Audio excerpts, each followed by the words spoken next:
Mesdames et messieurs, c'est avec un grand plaisir que je reçois le Troublet pour la première fois et je vous remercie de votre présence à cette remise de pouvoir. J'avais d'abord pensé vous accueillir avec un chapeau autre que celui de Haggett, avec une toque de Bolgi par exemple, de manière à réformer un peu les vieilles habitudes. Je pensais ainsi instaurer une espèce de tournante qui, au fil des ans, m'aurait amené à passer en revue nos différents costumes traditionnels et à rajeunir un peu le look de cette cérémonie vieille aujourd'hui de 52 ans. Ainsi, après l'année du Bolgi, on aurait eu celle du Kwapi, du Sauté et ainsi de suite. Mais si l'idée m'avait d'abord paru intéressante, il s'avère, après mûre réflexion, que la démarche n'était pas sans risque. Tout d'abord, comme nous avons 14 masques traditionnels, sans compter le Troublet, le cycle complet allait durer plus de 2 législatures. Et venir ici vous dire, après seulement 6 mois de majorat, j'espère présider cette cérémonie pendant plus de 2 mandatures, aurait pu apparaître comme une démarche prétentieuse, voire même arrogante, à un moment où la ville change de bourgmestre plus vite que la royale malmédienne de Troublet. Et puis, il faut bien reconnaître que certains chapeaux auraient pu poser problème. Bolgi, VE, Harliquin, Pierrot, Lorramont, Longuebresse, Launay, tout ça pouvait aller. Et même ça va chicailler depuis les récents événements d'Amérique. Mais comment faire pour le sauter si ce n'est de déposer le chapeau sur scène et de grimper dessus pour vous parler? Mais il y avait encore un bien plus grand problème, celui posé par le Tchoupsen. Me présenter devant les musiciens de l'émulation,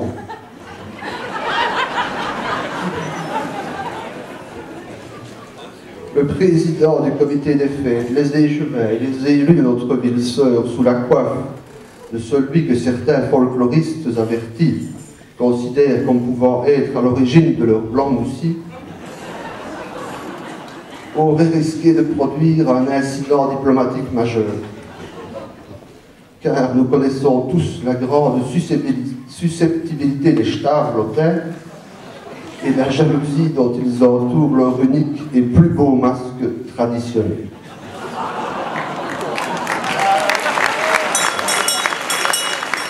Et nous comprendrons bien leur susceptibilité, car même si notre Tchoupsen peut être l'ancêtre du blanc moussi de Stavelot, comme le prétendent les poiromologistes, qui ont leur avis sur tout, mais qui racontent souvent n'importe quoi, ce n'est pas encore définitivement confirmé par nos poiromologues qui entendent étudier la question avant de se prononcer.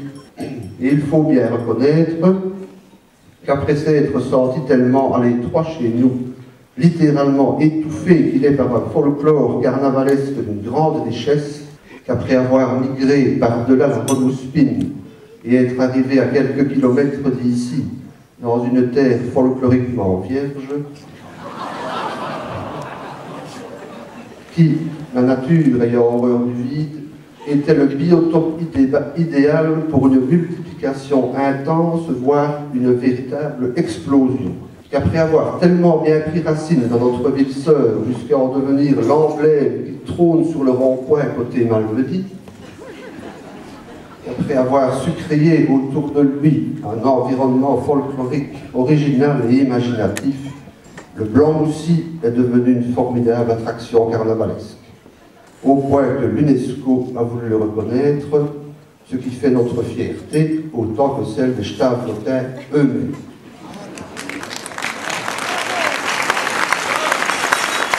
Même si la manière dont nos voisins ont réussi l'adoption et l'intégration de notre Tchoupsen mérite toute notre admiration, il faut quand même leur rappeler que cela ne leur a été possible que parce que l'exemplaire original avait de grandes prédispositions et une extraordinaire faculté d'adaptation aux conditions difficiles.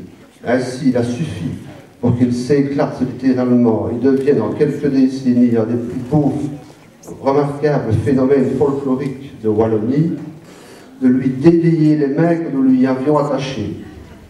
C'est à se demander si on ne devrait pas de toute urgence lier celles de nos longs dits. Nous laisserons donc le blanc costume au stavelotin et nous essayerons de ne plus parler de son hypothétique, sinon probable, filiation malmélienne, tant que les quarmologues ne se seront pas prononcés. Nous lui laisserons même la vessie de porc qu'il a empruntée à notre VE, et il peut aussi garder le balai que manipulait notre antique Haguette à l'époque où elle n'était vêtue que de jute et coiffée de simples plumes de coq.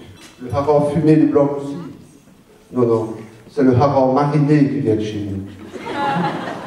Nous garderons quand même toujours les deux exemplaires originaux que vous avez devant vous. Ces deux Djoubsen sont magnifiques dans leur simplicité et dans leur discrétion, et avec eux, vous ne rentrerez jamais de chez vous avec des confettis plein le caleçon. Nous nous contenterons de faire sortir ces archaïques Djoubsen du musée pendant quelques heures chaque année, non seulement pour les faire prendre un peu l'air, mais aussi et surtout pour les exhiber périodiquement par simple mesure conservatoire pour les sauvegarder notre droit de propriété. Vous comprendrez donc, mesdames et messieurs, chers invités, à cette cérémonie, qu'alterner les chapeaux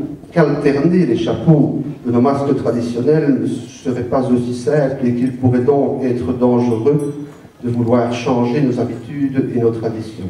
Et puis, ce n'est pas comme si je n'avais pas eu de chapeau de Haguette. J'en avais un, c'est celui que je porte aujourd'hui et qui avait déjà 24 ans de service.